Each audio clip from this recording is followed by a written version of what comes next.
में time waste नहीं करेंगे, काम की बात करेंगे। और देखो वीडियो को पूरा देखना, क्योंकि हर चैप्टर के मैं जो भी डाटा, साइंटिस्ट, फैक्ट्स, डेट्स वो हर वीडियो के लास्ट पोर्शन में ऐड करूंगा। ठीक है, तो स्टार्ट करते हैं अपने ट्रिक्स की। पहली ट्रिक है, देखो अगर आप लिविंग ऑर्गेनिज्म के defining and non defining feature में कंफ्यूज होते हो तो आपकी नजर खराब है। आपकी नजर खराब है। नजर मतलब NGR, नजर। N से हमारे पास आया नॉन डिफाइनिंग, G से हमारे पास आया ग्रोथ और R से हमारे पास आया रिप्रोडक्शन। तो नॉन डिफाइनिंग फीचर है ग्रोथ एंड रिप्रोडक्शन, बस खत्म। बाकी जो बचे मेटाबॉलिज्म, सेलुलर ऑर्गेनाइजेशन, कॉन्शियसनेस, वो ऑटोमेटिकली चले जाएंगे डिफाइनिंग फीचर में। नेक्स्ट है, देखो लिविंग वर्ल्ड चैप्टर में ये 4 वर्ड आपको बार बार दिखाई देंगे: classification, characterisation, identification and nomenclature. अब देखो इन्हीं चारों को मिला के हम बोलते हैं टेक्सोनोमी। अगर आपसे क्वेश्चन पूछ ले कोई कि स्पीशी का, किसी भी स्पीशी का टेक्सोनोमी करके बताओ, तो आप कैसे बताओगे कि पहले क्लासिफिकेशन होगा या पहले आइडेंटिफिकेशन होगा या पहले नोमेनक्लेचर होगा? तो ये फ्लो में याद होने जरूरी है चारों। अब इसकी सिंपल सी ट्रिक है हमारे पास, क्लासिक सिनेमा।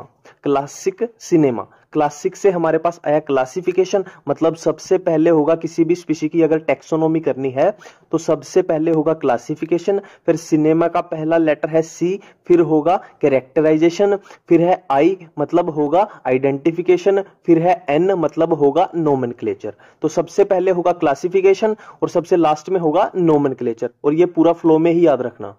नेक्स्ट बात करते हैं कि टेक्सोनोमिकल हायरार्की को कैसे याद करें। देखो बहुत सिंपल ट्रिक है, सबको पता है कोहली क्रिकेट खेलता है। कोहली क्रिकेट खेलता है कहां पे खेलता है? फ्लैट ग्राउंड्स पे। तो यही अपनी ट्रिक है कि Kohli pledge cricket on flat grounds. Kohli pledge cricket on flat grounds. अब इसमें देखो अगर हर वर्ड का पहला लेटर उठाओ, जैसे कोहली का K, प्लेज का P, क्रिकेट का C और आगे भी ऐसे ही करोगे तो अपने पास ये सिंपल सी टेक्सोनोमिकल हायरार्की आ जाएगी। नेक्स्ट है टेक्सोनोमिकल एड। टेक्सोनोमिकल एड में आपको आज के बाद कुछ याद करने की जरूरत नहीं है और ना ही कोशिश करना कभी कुछ याद करने की। सिंपल सा एक एग्जांपल बताऊंगा, उसी से पूरा आपका कवर हो जाएगा। स्टार्ट करते हैं अपने एग्जांपल के साथ।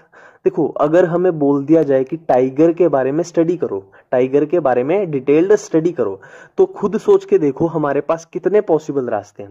देखो पहला रास्ता तो है कि हम कहीं जाएं और जिंदा टाइगर को देख लें। जैसे हम जू में गए और जिंदा टाइगर देख लिया और उसका सब कुछ उसको ऑब्जर्व किया, कैसे चलता है, क्या खाता है, कैसे बिहेव करता है, और उसके बारे में हमने स्टडी कर ली, नंबर 1। नंबर 2, हम किसी लैब में जाएं और मरा हुआ टाइगर, मतलब उसका स्केलेटल सिस्टम, मस्कुलर सिस्टम, मरे हुए टाइगर का सब कुछ स्टडी कर लें। ठीक है, नंबर 2 ये हो गया। नंबर 3 है कि हम किसी लाइब्रेरी में जाएं और टाइगर के ऊपर कोई भी बुक मिली हमें, उस बुक को पढ़ लें हम, या इंटरनेट से कुछ पढ़ लें, मतलब उसके बारे में हम किताबों से पढ़ें। ठीक है, तो ये 3 ही पॉसिबल रास्ते हैं और इन्हीं को मिला जुला के बोलते हैं टेक्सोनोमिकल एड। कि किसी स्पीशी के बारे में अगर हमें नॉलेज गेन करनी है तो हमारे पास कितने पॉसिबल रास्ते हैं। ये तो टाइगर का एग्जांपल था, सेम किसी भी स्पीशी का ले लो, किसी प्लांट के बारे में भी ये 3 रास्ते बनते हैं। तो इसी को बोलते हैं हम टेक्सोनोमिकल एड। तो टेक्सोनोमिकल एड हमारे पास 3 टाइप से आ जाती है: प्रिजर्वेशन, कंजर्वेशन और लिटरेचर। प्रिजर्वेशन, प्रिजर्व का मतलब होता है मरे हुए को प्रिजर्व करना, तो इसमें होएगा डेड, मतलब हम फॉर एग्जांपल टाइगर का ही ले लेते हैं कि मरे हुए टाइगर की स्टडी करें, ये हो गया प्रिजर्वेशन। और कंजर्वेशन मतलब जैसे टाइगर को जू में रखा है, वो जिंदा है। कंजर्वेशन मतलब लिविंग स्पीशी के बारे में स्टडी करना, हो गया कंजर्वेशन। ठीक है, कि हमने जू में जाके देखा था टाइगर को, ये वो वाला केस हो गया। और तीसरा है लिटरेचर। लिटरेचर क्या होगा? ये तो नाम से ही पता लग रहा है कि हमने किसी भी स्पीशी के बारे में किताबों से पढ़ लिया, ये हो गया अपना लिटरेचर। रिजर्वेशन में हमारे पास आ गए हर्बेरियम एंड म्यूजियम। अब ये बात क्लियर होगी कि हर्बेरियम और म्यूजियम में कभी भी लिविंग स्पीशी को नहीं रखा जाता, यहाँ पे हमेशा डेड स्पीशी को रखा जाता है। और कंजर्वेशन में हमारे पास आ गए जूलॉजिकल गार्डन और बोटेनिकल गार्डन। ये तो आपको ही पता है, जू में या बोटेनिकल गार्डन में जिंदा स्पीशीज को रखा जाता है। और लिटरेचर में हमारे पास आ गए फ्लोरा, मैनुअल, मोनोग्राफ्स, कैटालॉग्स, ये सब। बारी बारी से इनको देखते हैं। सबसे पहला है हर्बेरियम। देखो हर्बेरियम के नाम में यार है हर्ब, हर्ब वर्ड रिलेटेड होता है प्लांट्स के, तो सीधी सी बात है हर्बेरियम में रखे जाएंगे प्लांट्स। और कैसे, लिविंग या डेड, तो हर्बेरियम आ रहा था प्रिजर्वेशन के अंडर, तो डेड प्लांट्स रखे जाएंगे हर्बेरियम में। नेक्स्ट हमारे पास है म्यूजियम, तो म्यूजियम में प्रिजर्व किया जाता है प्लांट्स को भी और एनिमल्स को भी, दोनों को। हर्बेरियम में क्या था वर्ड हर्ब, तो उसमें थे सिर्फ और सिर्फ प्लांट्स, म्यूजियम में दोनों है, प्लांट भी और एनिमल भी। अब लिविंग है या डेड है, तो सिंपल सी बात है म्यूजियम आता है प्रिजर्वेशन के अंडर, तो इसमें होंगे डेड प्लांट्स प्लस एनिमल्स। अब नेक्स्ट कंजर्वेशन की तरफ चलते हैं। कंजर्वेशन में सबसे पहले बोटेनिकल गार्डन, ये तो अंडरस्टूड है कि बोटेनिकल गार्डन आ रहे हैं कंजर्वेशन के अंडर, तो इसमें रखा जाएगा जिंदा प्लांट्स को, ठीक है। अब देखो इसमें मेन कंफ्यूजन जो होती है, जो एनसीईआरटी में 3 बोटेनिकल गार्डन के नाम दिए हुए हैं और उनसे क्वेश्चन पूछे जाते हैं कि कौन सा कहाँ पे सिचुएटेड है। अब इसको सिंपल से ट्रिक की हेल्प से एक एक करके निपटाते हैं। देखो सबसे पहला है क्यू बोटेनिकल गार्डन है इंग्लैंड में। इसको कैसे याद करें, देखो आप सबको पता होगा कि इंग्लैंड के लोगों को रॉयल बोला जाता है, रॉयल मतलब किंग, तो इंग्लैंड मतलब किंगलैंड, इंग्लैंड मतलब किंगलैंड।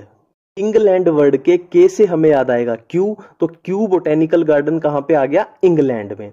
अब देखो एनसीईआरटी में इंडिया के 2 बोटेनिकल गार्डन दिए हुए हैं, एक है इंडियन और एक है नेशनल, एक है इंडियन और एक है नेशनल। अब इनमें से एक है हावड़ा में, एक है लखनऊ में। अब यही कंफ्यूजन हमें हो जाती है कि कौन सा हावड़ा में है कौन सा लखनऊ में। तो सिंपल सी ट्रिक है, देखो लखनऊ को देखो, लखनऊ वर्ड में आ रहा है लेटर एल, लखनऊ में आ रहा है एल, और नेशनल और इंडियन में देख लो अब कौन से वर्ड में एल आ रहा है। इंडियन में एल नहीं है तो ये कट गया, नेशनल में एल आ रहा है, तो एल को एल से मैच करा दो, नेशनल हो जाएगा लखनऊ में और ऑटोमेटिकली इंडियन हो जाएगा हावड़ा में। कंजर्वेशन में हमारे पास बोटेनिकल गार्डन के बाद बचा जूलॉजिकल गार्डन। जूलॉजिकल गार्डन क्या होता है, जू होता है, चिड़ियाघर होता है, तो चिड़ियाघर में क्या रखते हैं, जिंदा एनिमल्स। अब थोड़ी इंपॉर्टेंट बात करते हैं लिटरेचर पे। देखो लिटरेचर में जितना भी एनसीईआरटी में दिया हुआ है उन्हीं के नाम से इतनी सिंपल ट्रिक बताऊंगा आपको, आज के बाद ये कभी नहीं भूलने वाले, ठीक है। तो लिटरेचर में क्या दिया हुआ है हमारे पास एनसीईआरटी में, फ्लोरा, मैनुअल्स, मोनोग्राफ्स। अब देखो एक एक करके बात करते हैं। फ्लोरा, फ्लोरा तो नाम से ही पता लग रहा है, फ्लोरा मतलब फ्लावर्स, फ्लावर्स किस पे लगते हैं, प्लांट्स पे, तो फ्लोरा में हम स्टडी करते हैं प्लांट्स के बारे में, सिंपल खत्म। अब नेक्स्ट है मैनुअल। अब मैनुअल देखो, मैनुअल वर्ड के पहले 3 लेटर हैं MAN, MAN, इनको उल्टा कर दे तो क्या हो जाएगा, NAM मतलब नेम। तो मैनुअल में हम, एनसीईआरटी की लाइन बता रहा हूं, मैनुअल में हम क्या करते हैं, क्या पढ़ते हैं, नेम ऑफ द स्पीशी, खत्म एनसीईआरटी की लाइन। अब नेक्स्ट है मोनोग्राफ। अब देखो मोनो क्या होता है, मोनो मतलब होता है एक, मोनो मतलब 1, तो सिंपल सी एनसीईआरटी की लाइन है कि मोनोग्राफ में इंफॉर्मेशन होती है एक टेक्सोन के बारे में, 1 टेक्सोन के बारे में, तो 1 मतलब मोनो, तो मोनोग्राफ से हो गया 1 टेक्सोन की इंफॉर्मेशन।